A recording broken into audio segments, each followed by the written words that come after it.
Ayan pa lang sa ngayon ang ating negosyo, everyone. Tingnan nyo, ang gaganda. Ang lalaki at ang lilinis. Yan, everyone, ha? Ayan, kapag may tinanim ay may aanihin. Yan, ito ang patunay, everyone. Ayan, ito yung ginasi natin na ampalaya. At ito yung mga nalaglag ng bagyong Christine. Ito yung kagugusi pa lang natin. Ito nalaglag din ito ng Christine, itong pomelo. Ayan, itong sili, kinuha ko ngayon. Pinitas natin, ayan. Okay, ganda ng ating upo.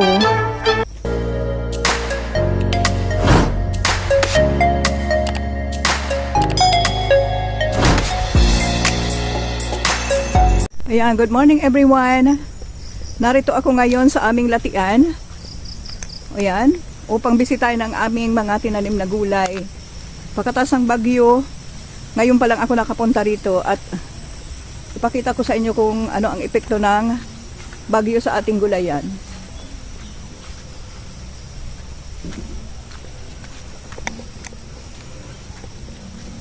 Ayan yung aking mga tinanim na kamote. Bisitahin natin. Ay. Ayan.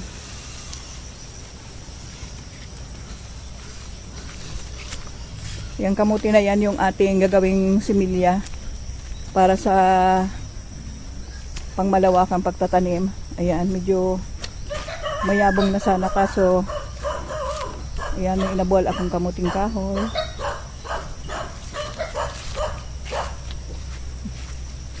Hello! Sumasalubong na itong aking dalawang alaga dito sa bukid na aso. So nakikita ko wala namang masyadong lustroso. Ayan, kahit nga yung may bunga na nating saging doon hindi nabuwalo. Nakatayo pa rin. Ayan.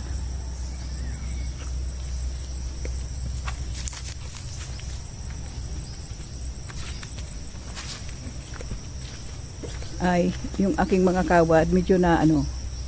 Yan lang. Nadaga na ng palapa ng nyog, dahon ng ay naku, yung aking papayang hitik sa bunga, kamunti ka ng mabuwal. Yan oh, kamunti ka ng mabuwal itong aking ano daw sabi ng aking asawa. Yan grabe sa sobrang bigat ng mga bunga, salamat sa Diyos at hindi nabuwal itong ating mga puno ng papaya. Ay, ayan. Ito yung lalaki pala na puno ng ating papaya. Ayan, para mamunga daw. Ganyan ang ginawa ng aking asawa. Biniyak niya sa kalahati na malapit sa pinakapuno. Kaya ayun, namunga na siya. Pero ito grabe Grabe silang bunga nito Buti na lang at hindi na natumba. Ito nga ang inaalala ko. Ito, asan yung mga bunga niya? Yun, nagkanda hulog yung bunga ng isang puno natin. Ayun mayroong na hulog na bunga. 3 ba yun? Yan lang ang nakita ko. Pero ito ang tagal walang nalagas kahit isang. Napakasuti nitong hitik sa bunga na itong papaya Salamat at wala namang distroso itong ating baboyana. Wala namang naging masyadong ano dito. Ayan, okay naman sila. Ayan. Wala namang masyadong distrosong nangyari sa kanila matapos itong bagyo. Ayan, yung aking papayang ayan, namumunga na ditong mababa pa lang. Namumunga na, okay naman siya, wala naman distroso. Meron lang yan, may nakita ako ditong isang sanga lang. Ayan. At yung aking mga kawad ng pagapangan ko ng aking mga gulayon ay yun lang ang nasira. Nadaga na ng mga palapa ng niyog. Yung bunga ng ating kakao Napakatagal pa rin ito sa bagyo, oh. Yan, wala naman. Kaya lakas ng hangin lang ay lumabas na yung mga ano ng aking napalabas ng tubig. Yan yung aking luya. Ayan. Yung kakao dito tingnan natin kung nabawasan. Ayan, wala talaga. Matagal talaga itong mga kakao ah. Yan oh, walang lagas oh. Ayan, wala. Wala akong nakita. Ayan.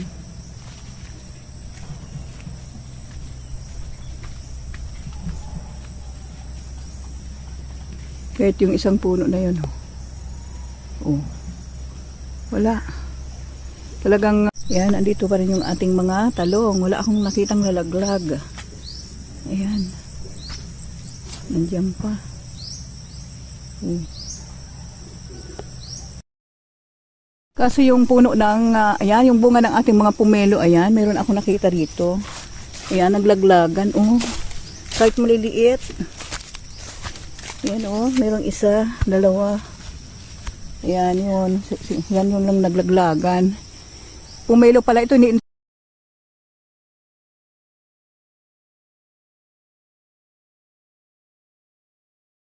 Ngayon, dito tayo sa ating, ayan, yung ating mga ampalaya na sinupot natin ng bago magbagyo. Meron ng malalaki rito. Ayan, ay salamat sa Diyos. Wala namang masyadong listroso. Oh, andyan pa rin sila. May ilan lang nalaglag na dinala ng asawa ko sa amin. Ilan lang yung nalaglag. Ayan, salamat. Yung dito nalaglag, malaki yun. Yan oh. Ay, nako, andito ka pa rin. Lalaki na oh. Salamat at hindi ka na-distroso ng bagyo. Lalaki ah. Salamat sa Diyos kasi hindi nga naapektuhan ng bagyo itong ating mga tinanim. Ayan. Nandito pa rin yung ating mga sinupot at malalaki na. Kaya ngayon ay mag-harvest na tayo everyone para makapagbenta na tayo. Makabalik na yung ating puhunan kahit papaano. Kasi may paparating pang bagyo. Kaya kailangan pasiguraduhin na natin itong mga matitigas na. Ayan, mabuso na tayo everyone.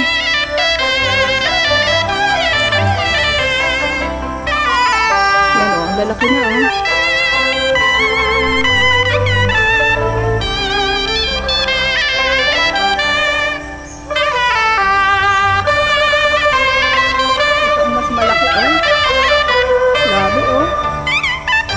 Galaxy ang ano nito, ang variety.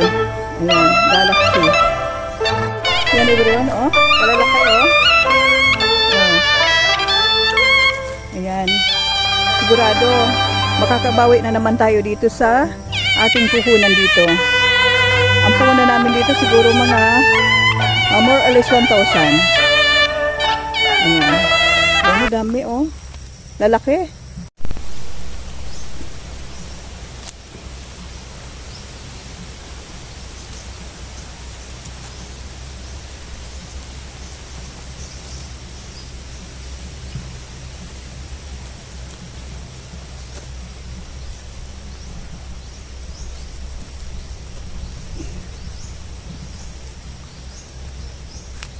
Ditong part na to, iilan pa lang yung mga bungang malalaki. Ito, nakakuha ako ng 3. Ditong part na to, kasi nahuli itong itinanim. Kasi yung naunang tinanim namin dyan, hindi nabuhay, kinain ng mga palaka yata or kung anong mga insektong kumakain. Kaya pinalitan namin ng panibago, kaya ito pahabol to. Ito yung masipag kong asawa, oh. Ayan. Siya ang nag-aasikaso rito. Araw-araw pumupunta siya rito upang bisitahin itong mga tinanim namin. At sinusupot niya yung mga umuusli ng bunga. Ayan. Meron pa doon akong nakitang tuwang-tuwa itong aking asawa. Ayan.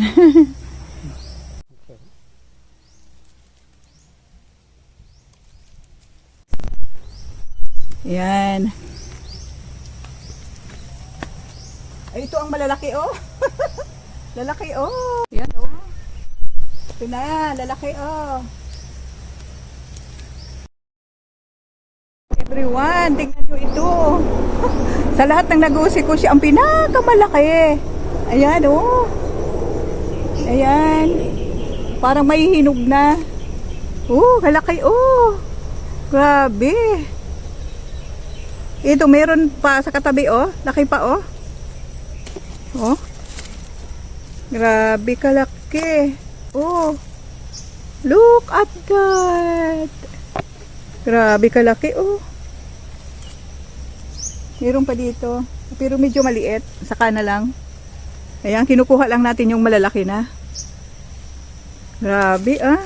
Salamat at hindi na-distroso ng bagyo. Grabe, oh. Ayan pa lang sa ngayon ang ating negosyo, everyone. Tingnan nyo, ang gaganda. Ang lalaki at ang lilinis. Ayan. Ito yung aking, grabe kalaki, oh.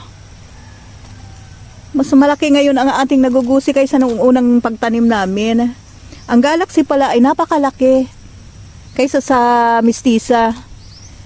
Itong isang portion na itong tinaniman ko ng upo, buti na lang hindi rin na-distroso ng bagyo. Meron ng dalawang maliit, oh.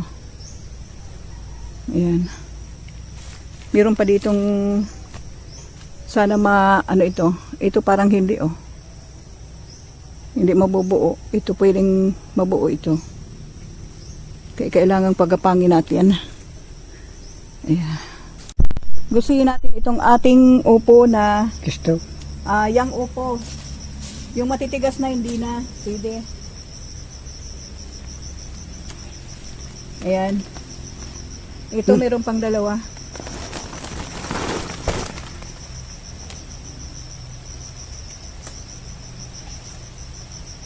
Yan, hindi na pwede. Matigas na. Ayan, pahinugin na lang namin kasi tumigas na, oh. Dito na lang tayo sa talong. Ay, nako. Okay pa ba? Ayan.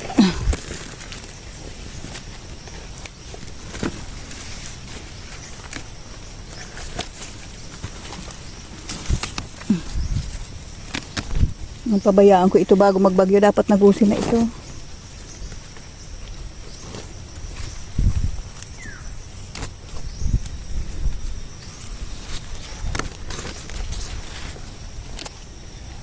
Yan everyone, ha.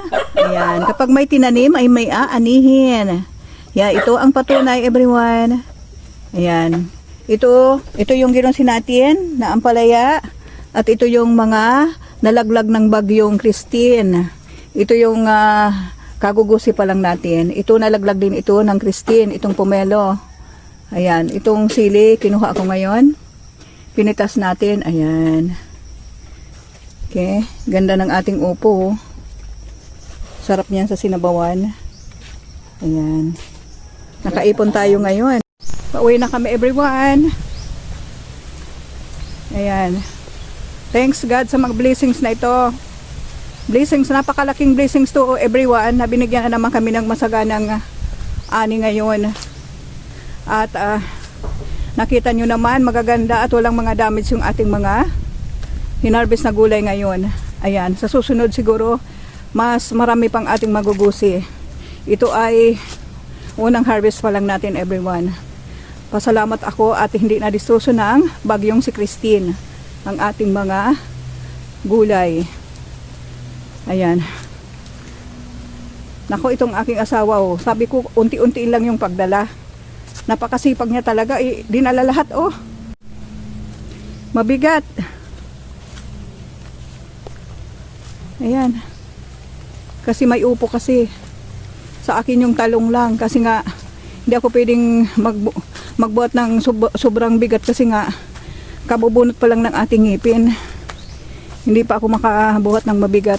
Pero kung hindi, kaya kong dali ng isang sako na yan. Ayaw talaga. Kinukuha ko yung kahit dalawang upo, ayaw ibigay. Hinay-hinay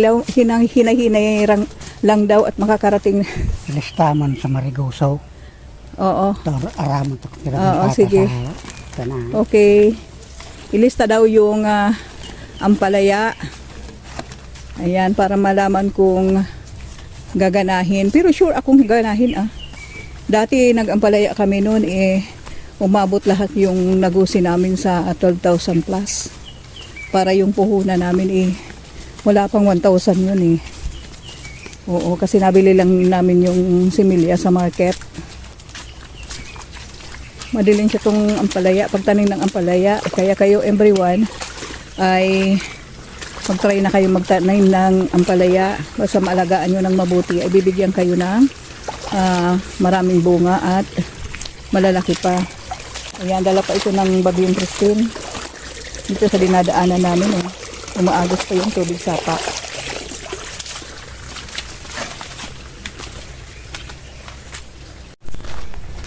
Kapag hindi daanan ng bagyo, makakabawi tayo. Kapag hindi daanan ng bagyo. Kasama simahanan. So mga karatanin sa Central Luzon. Nagkaragrangan na talaga ng nagkaprodukto sa Tinganaw. Mahal ng sa Manila. Kaya napakamahal daw ng gulay kasi nasa lanta ng bagyo. Mahal ng tapos ng gulayo. Ay hindi. Kahit wala pang bagyo talagang mahal na ang gulayin. Oo. Kaya sana hindi masalanta ng bagyo. Dapat walang bagyong sumunod. Dahil may wakasa, nahagi pa sa November. Oo nga. Kasi dito talaga sa Kabikulan, kapag ganitong panahon, mag-uumpisa ng October, November, December, January, yan talaga ang kadalasang pagpasok ng bagyo dito sa Kabikulan or kahit saang mangsulok na nasasakupan ng Pilipinas. Talagang binabagyo talaga kami pag ganitong buwan. Kaya mga daw siya kung delta pa sa kinyo. Ika? Oo. Kaya nga basta nga so trantan buhok yung mga sigara kulaan pati. Oo, naunahan daw siya ng mga niyog. Oo, inipon niya na tapos ninakaw pa. Yan ang problema rito, everyone.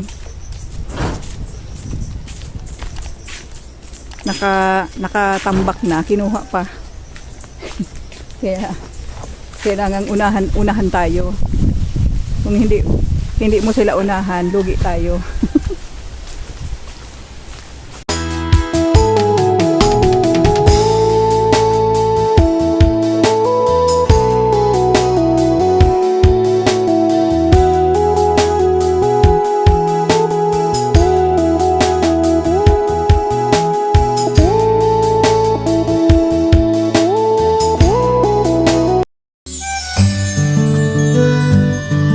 Thank you for watching, everyone.